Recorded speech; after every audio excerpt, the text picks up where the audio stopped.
Britain thought its tanks were unbeatable, until a weapon banned by treaty and secretly engineered in Sweden tore their doctrine apart in just one battle. The Allies believed the German 88 was just another anti-aircraft gun, until it slaughtered their armored spearhead at Arras and exposed fatal flaws no one wanted to admit. What exactly happened that forced British commanders to rewrite the rulebook on tank warfare forever? In the shadows of post-war Europe, German engineers from Krupp quietly boarded trains bound for the forests of central Sweden. Their destination, Bofors, a respected arms company with a reputation for precision and, more importantly, neutrality. In 1921, Krupp purchased a quarter of Bofors shares, a move that gave them not just influence but a covert workshop far from the eyes of Allied inspectors. The Treaty of Versailles forbade Germany from building large-caliber guns, yet at Karlskoga, blueprints and steel alike crossed borders with little scrutiny. The first attempt, a 75mm anti-aircraft gun, failed to impress the German army. It lacked the power to bring down fast bombers or punch through armor. The answer came from the past. The Imperial Navy's 88mm deck gun, a weapon with a proven record and a muzzle velocity of 820 meters per second. Krupp's team, working side by side with Swedish designers, reimagined it for a new era. By 1928, the first Flak 18 prototype fired its test rounds, launching 9.4 kilogram shells with a force that shattered expectations. Logs from the period, kept in guarded ledgers and only released decades later, record the arrival of 2 guns and 10 trailers shipped to Germany as commercial machinery. The secrecy was meticulous. Bofors handled the paperwork and assembly, while Krupp's engineers rotated in and out, blending into the workforce. Swedish neutrality offered the perfect cover. The guns were officially Bofors products, destined for export or demonstration, not for the Reichswehr. No public objection surfaced from Stockholm. In fact, Bofors director Ragnar Ackman facilitated the partnership, ensuring that no detail would leak to Allied intelligence. The arrangement allowed Krupp to test and refine their design beyond the reach of international monitors. By 1933, with the rise of the Nazi regime, the operation shifted back to Essen. Mass production began almost overnight, the gun now officially a German weapon, but its true origins remained hidden behind layers of legal fiction and diplomatic silence. The first real test came not in Germany, but in Spain.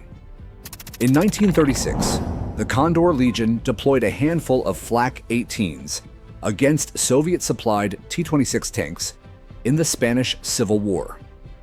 At ranges up to 3 kilometers, the 88mm shells punched through armor that was supposed to be invulnerable, achieving a 19% hit rate per round fired. French intelligence noted the great secrecy around the gun, but Allied observers dismissed it as just another anti-aircraft piece. Behind the lines, German officers pored over the results, refining not just the gun, but the doctrine that would soon devastate British armor. By the time the world realized what the 88mm could do, it was already too late. The Allies had underestimated a weapon born in secret, tested in Spain, and perfected in silence. May 21st, 1940. The fields around Arras shook as British Matilda Secum tanks rolled forward, their 78mm armor shrugging off everything the Germans threw at them. Rommel's 7th Panzer Division, fresh from days of rapid advance, suddenly found itself paralyzed. German 37mm anti-tank guns fired shot after shot, the rounds ricocheting harmlessly off the Matilda's thick hulls. The infantry broke ranks. Gunners abandoned their pieces, and for the first time in the campaign, panic swept through the German lines. Rommel, refusing to retreat, sprinted from position to position, searching for any weapon that could stop the British armor. He ordered forward every available 88mm flak gun and 105mm howitzer, forming a desperate firing line on the outskirts of Whaley. Under relentless machine gun fire, his aide, Lieutenant Helmuth von der Most, was struck down at his side. The cost was staggering: 400 German dead in a single afternoon, more than Rommel had lost in the entire campaign up to that point. The first 88mm shells screamed across the fields, slamming into the Matildas from over 1 mile away. Where smaller guns had failed, the 88s punched clean through the British tanks, igniting ammunition and sending turrets flying. A gunner's log captured the moment. Matildas brewed up like matches after the first salvo. 37mm useless, 88mm king. The tide turned in minutes. British tanks, which had seemed invincible, burned in the open. The counterattack faltered, then collapsed. But the chaos had left its mark. Rommel's own account described the confusion and fear, the sense that the entire front might buckle. The 88 had saved the division, but only just. News of the battle raced up the chain of command. Hitler, convinced the Allies were about to launch a massive counteroffensive, ordered the panzers to halt outside Dunkirk.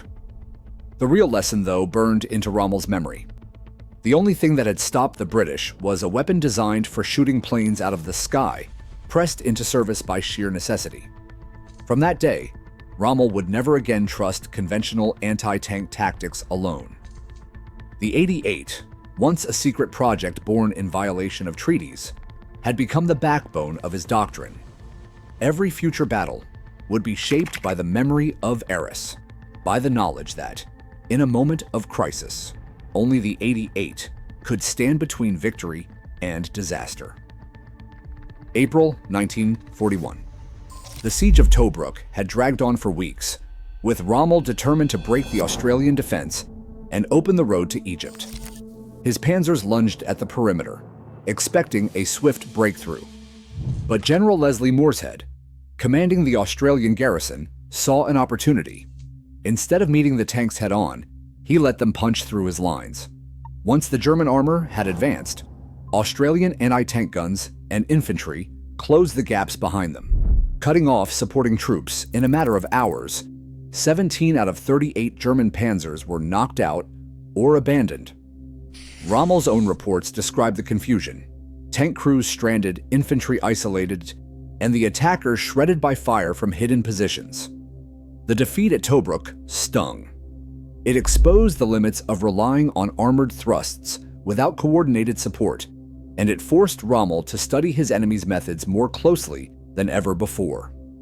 He realized the British and Commonwealth forces had turned the terrain itself into a weapon, trapping tanks in prepared kill zones. Rommel's answer was to flip the script.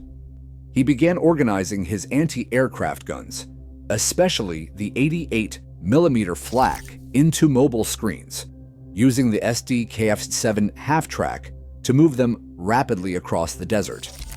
These screens didn't just defend, they lured British armor forward, then destroyed it at long range.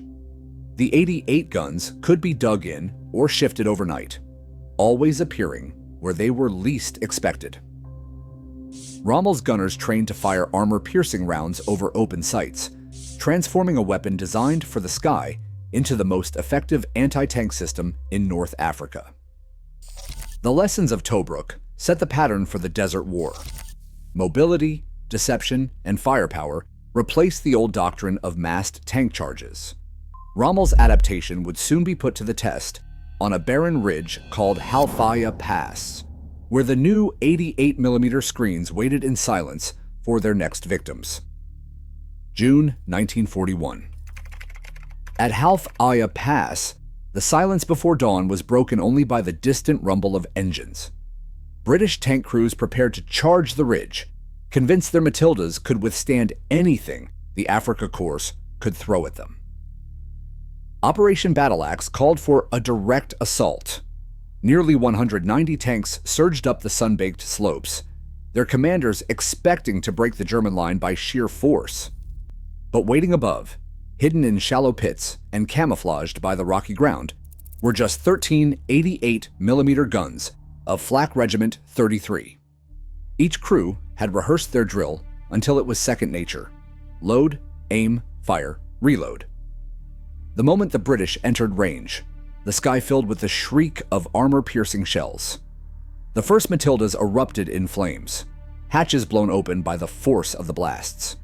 Gunners worked their weapons at a furious pace, firing an average of 20 rounds for every confirmed kill. Yet the effect was devastating. By midday, half the attacking tanks lay wrecked on the sand, their armor split open as if it were tin. Survivors describe the terror of advancing into a storm of invisible fire. The 88's flat trajectory meant there was no warning, just a sudden, catastrophic impact. Some crews bailed out and ran, others were trapped inside as ammunition cooked off. The supposed invincibility of British armor vanished in a single morning.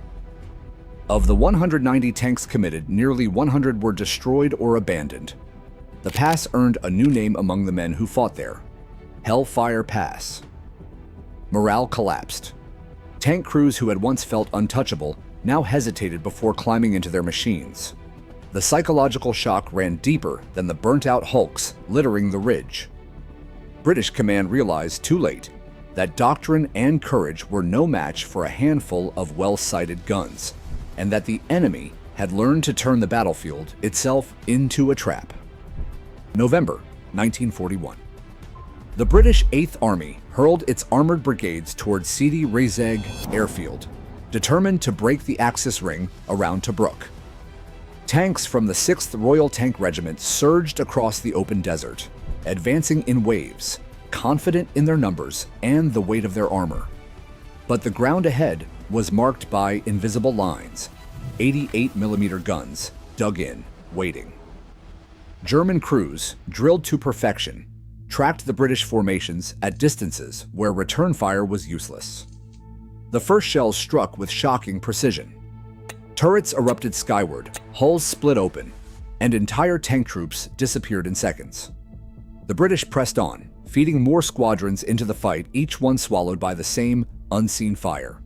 Orders came down to attack piecemeal, brigade by brigade, as if sheer persistence might finally overwhelm the guns. It only multiplied the losses. In just 5 days, from November 18th to 22nd, over 400 British tanks were knocked out across the Crusader battlefield, with Sidi Rezegh as the epicenter. Axis losses in the same period barely reached 100. The 88mm screen proved untouchable from the front. British crews described the experience as driving into a wall of steel.